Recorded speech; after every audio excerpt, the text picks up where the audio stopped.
માતા એટલે આમ સીતા માતા કેવા હતા કે એમના બાળક પહેલા હનુમાનજી એમને પોતાના બાળક જેવા બનાવી દીધા હતા, એટલે બધા જ બાળકો છે ને એમના માતા જ છે એમણે એક આ બધા બાળકોને શ્રેષ્ઠ જીવન બને એ માટે એટલો ભગીરથ પ્રયાસ કર્યો છે કે જેને હું કદાચ શબ્દોમાં અત્યારે તો નહીં જ વર્ણવી શકું.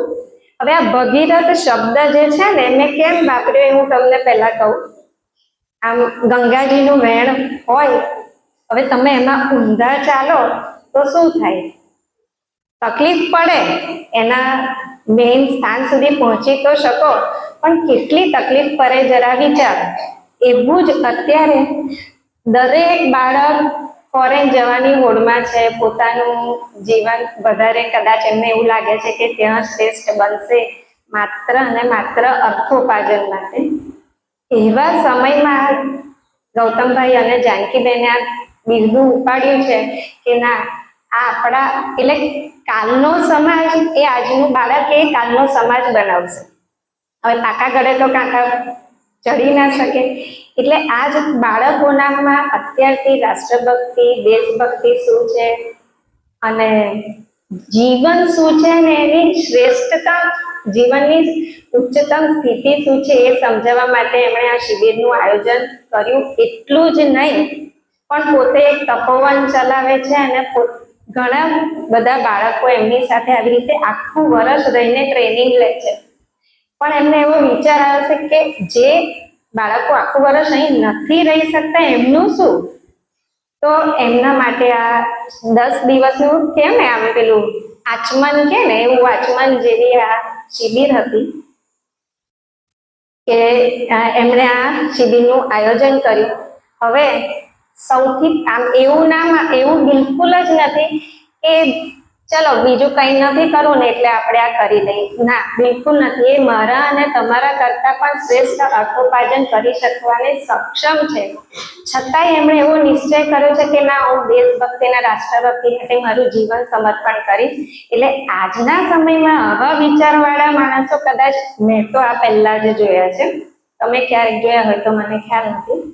હવે સૌથી પહેલા એ વિચારીએ કે આપણે આપણા 2 સંતાનોને વેકેશનમાં રાખવા કેટલી તકલીફ, એમાં આ કેટલા 45 બાળકોને 10 દિવસ માટે સવારે 4:30 થી લઈ સાંજે રાત્રે 9:30 સુધી એંગેજ રાખવા, એટલે એ વિચારવા જેવી વસ્તુ છે.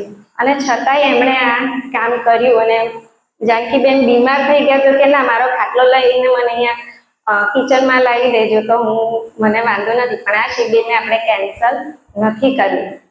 હવે આવી લાઈવ જે મેચની વાત, હવે આમ દિવસની શરૂઆત આપણે જોઈએ તો સવારથી કરીએ આપણે, પણ હું જરા ઉલટી કરીશ, રાતથી કરીશ. શરૂઆતના પહેલી રાત્રે બાળકો આવ્યા અને આમ જેમ ભાગ ના આમ જંગલમાં રાહ જોઈને બેઠો હોય ભૂખ્યો અને આમ તરાપ મારે એવી રીતે મચ્છરો અહીંયા બેઠા હતા ભૂખ્યા. અને બાળકો બધા બિચારા મચ્છરજાળી લઈને આવ્યા હતા સરસ રીતે, પણ હવે બાળક છે એનાથી હલી જાય મચ્છરજાળી એટલે મચ્છર અંદર આવી જાય ને રાત્રે જરાક પહેલી રાત સુવાય નહીં. એટલે આ અહીંયા જેટલા બી બહેનો દેખાય છે ને એ બધા બહેનો તાત્કાલિક બીજા દિવસે આ બધા જ શિબિરમાંથી ગમે એમ કરીને ટાઈમ કરીને બધાને નીચે પેક કરી દીધી મચ્છરજાળી. એટલે એ લોકોએ બી આ બાળકોને પોતાના બાળકથી વધારે ઇમ્પોર્ટન્સ આપીને આ બાળકોને અત્યારે આટલા 10 દિવસ સાચવ્યા છે કે આ બાળકોને કશું તકલીફ ના પડે. એટલે એ માટે આ બહેનોનો પણ ખૂબ જ આભાર આપણે માનવો પડે. બીજું તો આ બધાનું બીજું બધું વક્તવ્ય તો તમે સાંભળ્યું જ કે આપણે કેવી રીતે અહીંયા આગળ રહ્યા અને શું કર્યું.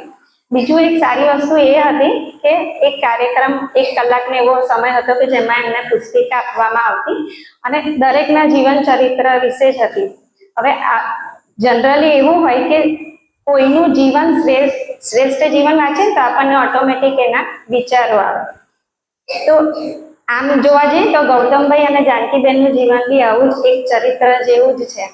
આમ પેલું હવામાં પેલું વમળ હોય ખબર છે પાણીમાં, આપણે એની નજીક જોઈએ ને તો આમાં આપણે બી એમાં જતા રહીએ.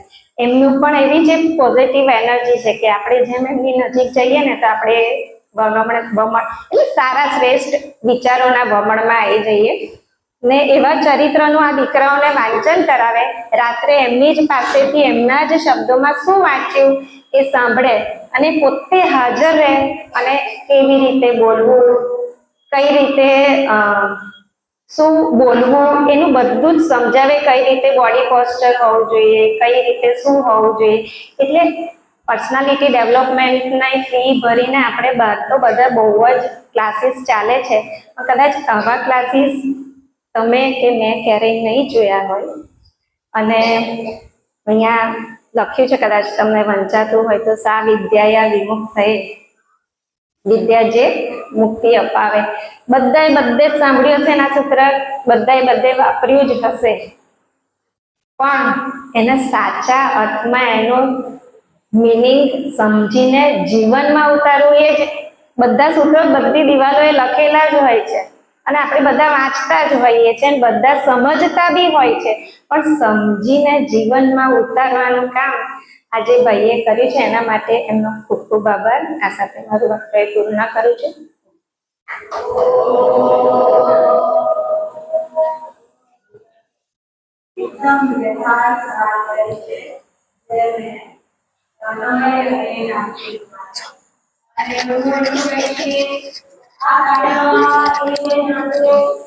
અદ્ભુત કાર્ય કરે છે, પણ એમનો પરિવાર અત્યારે તો અમારી સાથે એમના પિતાજી, દાદા મગન દાદા અને આશાબેન એમના ભાભી એ જ હાજર હતા. પણ બધા બહુ જ પ્રેમાળ છે અને બહુ જ કરુણાવાળા છે. બાળકોને ખૂબ પ્રેમથી રાખે. અમે દીદીઓ અહીંયા રોકાયા તો અમારી સાથે પણ એટલા જ પ્રેમથી રહે અને કાળજી રાખે. એટલે એમનો આખો પરિવાર જ એવો છે. હવે આવશે સેજલબેન.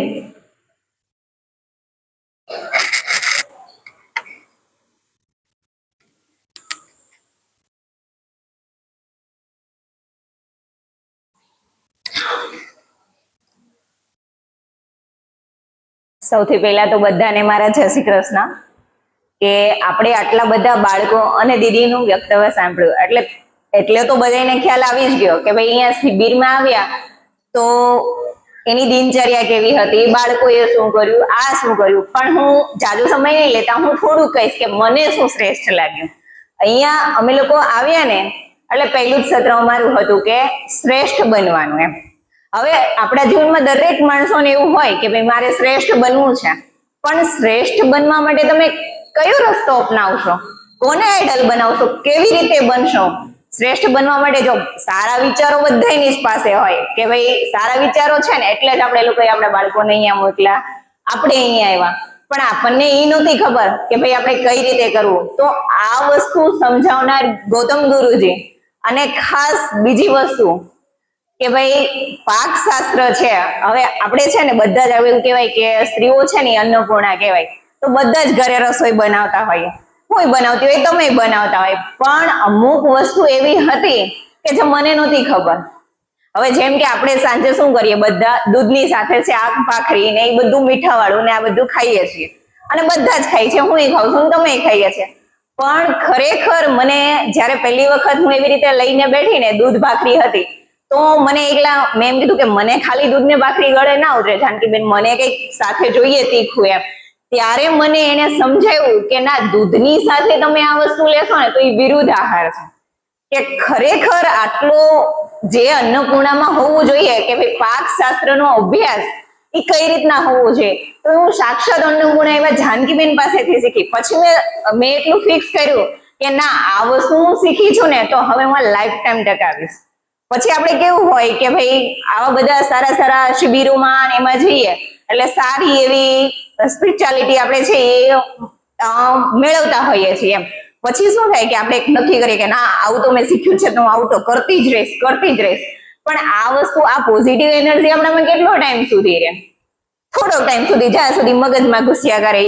પણ એક વસ્તુ મને આ લોકો પાસેથી ખાસ શીખવા માંડી કે જે તમે શીખો છો, જે રસ્તો તમે અપનાવો છો ને એને તમે કાયમ ટકાવો અને એક નિર્ધારિત સમય ઉપર ટકાવો. જો જે તમે નક્કી કર્યું કે ભાઈ ના હું ડેઈલી સવારના 5 વાગે જ ઉઠીશ અને 5 વાગે ઉઠીને આ કરીશ, તો એ કરવાનું જ. પછી એમાં તમે એક દિવસ આળસ કરશો ને તો તમને બીજા દિવસે આળસ આવશે. આ વસ્તુ હું ખાસ આ લોકોના જીવનમાંથી શીખી છું. અને અત્યારે આપણે જોઈએ કે ભાઈ આપણી પાસે આપણા બાળકને સાચવવાનો કે સ્ટોરી કહેવાનો એ ટાઈમ નથી હોતો. તો અમને તો દીદીઓને ત્યારે છે ને શું હતું કે ભાઈ બધાય ગઢને અલગ અલગ જવાબદારી સોંપવામાં આવે. તો મારા ગઢના બાળકો નાના નાના અને કેવા બધા આમ એના મમ્મી પપ્પાને છોડીને આવ્યા હોય એટલે રડ્યા કરે, એવું બધું થાય એમ. તો પછી એ જોઈને મને એમ થાય કે ભાઈ આ બધા બાળકો મારા માટે નવા, હું આ લોકોને કઈ રીતે રાખશું, અમે કેવી રીતે રાખશું એમ. તો અમુક બાળકો તો તમે ગમે એટલું કહો ને તો હસતા નહીં. પછી 2 દિવસ એવું થયું કે ના સમજાવતા રહેતા પણ ત્રીજા દિવસે બન્યું એવું